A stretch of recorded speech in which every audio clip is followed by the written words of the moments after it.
اونٹ کا گوشت بیماریوں کے علاج میں کیسے فائدہ مند ہو سکتا ہے؟ میرے محترم بھائی اور بہنوں، جو اونٹ کا گوشت ہے یہ ایک بہترین گوشت ہے۔ اللہ سبحانہ و تعالیٰ نے جتنی چیزوں کو پیدا کیا، ہر چیز کی اپنی ایک پراپرٹی ہے۔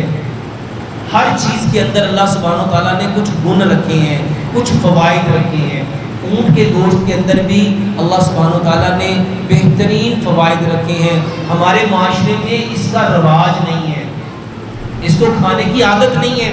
جہاں پہ کھانے کی عادت ہوتی ہے وہاں پہ چیزوں کی جو پراپرٹیز ہوتی ہیں وہ پتہ چلتی ہیں، وہ لوگ جانتے ہیں۔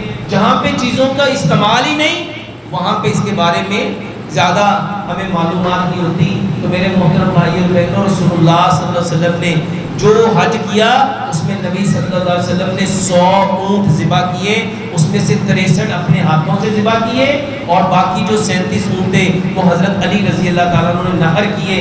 میرے محترم بھائی اور بہنوں، جس چیز کو نبی صلی اللہ علیہ وسلم نے استعمال کیا، خود نحر کیا، اس کے اندر اللہ سبحانہ وتعالیٰ نے ہمارے لیے فائدے رکھے ہیں۔ ہمارے لیے سب سے بڑا فائدہ اس میں یہ ہے کہ یہ کھانا پیارے پیغمبر جناب محمد صلی اللہ علیہ وسلم کی سنت بھی ہے اور طریقہ بھی ہے۔ ہمارے لیے یہی چیز بہت بڑی ہے کہ یہ نبی صلی اللہ علیہ وسلم کی سنت ہے، تو ہمیں اسی سنت کے اوپر عمل کرنا چاہیے۔